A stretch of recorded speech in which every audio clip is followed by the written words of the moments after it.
Hi everyone, here's my big barn video on how to make a simple sloe gin. So what you will need is to pick some sloes, which are just about to come ready on the hedgerows. And what I do is I freeze them beforehand, because then you want the skin to split so that way the juices will go into the actual gin. So if you just freeze one, I froze these from last year, so this is leftover stockpile. You just freeze them and then you can use them whenever you want. So if you just fill up your gin bottle, you'll need 2 bottles of gin. I would recommend using something simple, either a sort of local gin if you've got one, or Gordon's, because you don't want to have too much cucumber in the gin because it doesn't taste very nice with the sloes. It's just sort of flavours that don't go well together. So you just pop each one in there. So, and you want to come sort of, I guess, about that far up the bottle, so just under halfway.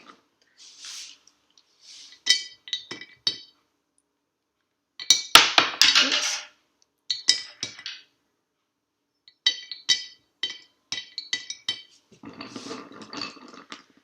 Now, if you don't have any sloe hedges of your own and you want to pick some, you will need to ask farmers, because I wouldn't recommend using the ones off the road because they could have sort of petrels from the cars driving by.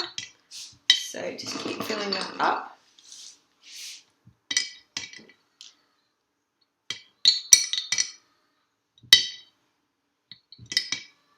Almost there.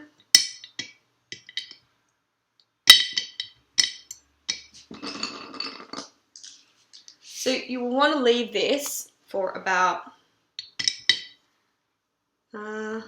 possibly 6 to 12 months if you can hold off that long. And you want to roll the bottle. There we go, slowly filling up. You want to roll the bottle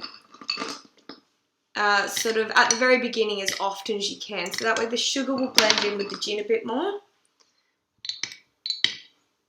And you want to store it in a cool, dark place. So in a cupboard of any description would work. There we go.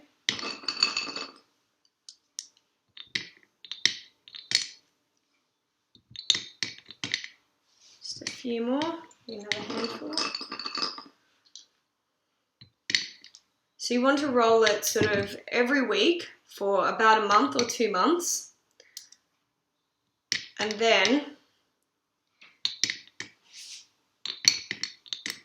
sort of maybe once a month, and then you can leave it after that. Once the sugar's fully dissolved, you should be able to leave it, just because you want to get that all nicely stirred together so that way it's not separated when you go to drink it later. Okay, so that's about enough. So I've got just under sort of halfway with the sloes. Then you want to get your sugar. Just any plain old white caster sugar is fine.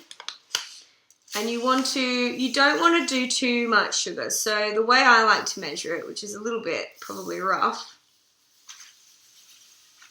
is you want it to fall down between the granules of the actual, just spin that around. You want the granules to fall down in between the sloes, so that way you get a nice covering, but not too much. So there we go. So the sugar's probably up to about here now. Just put a touch more.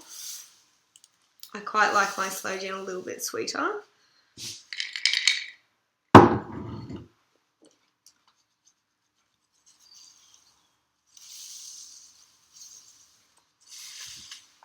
There we go. So the sugar's sort of gone down in between all the sloes now.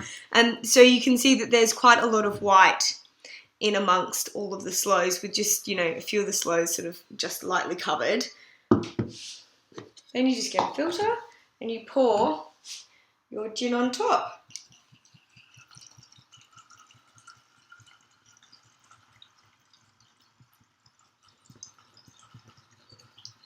Just got to let it sort of seep down through the sugar.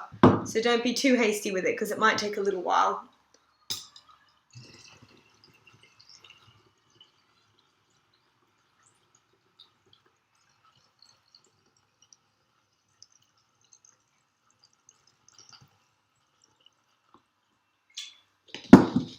And there we have it. Oh, there's one Sloe left. Really simple, basic, Sloe gin ready in 6 to 12 months. The longer you leave it, the better it is. And if you want to leave it for a really long time, I would recommend removing those Sloes. So sort of any time, I guess, after about 18 months, you want to remove the Sloes. So there we go. That's all nicely stirred up. There we go. Proper British Sloe gin made from the hedgerows. All right. Thank you.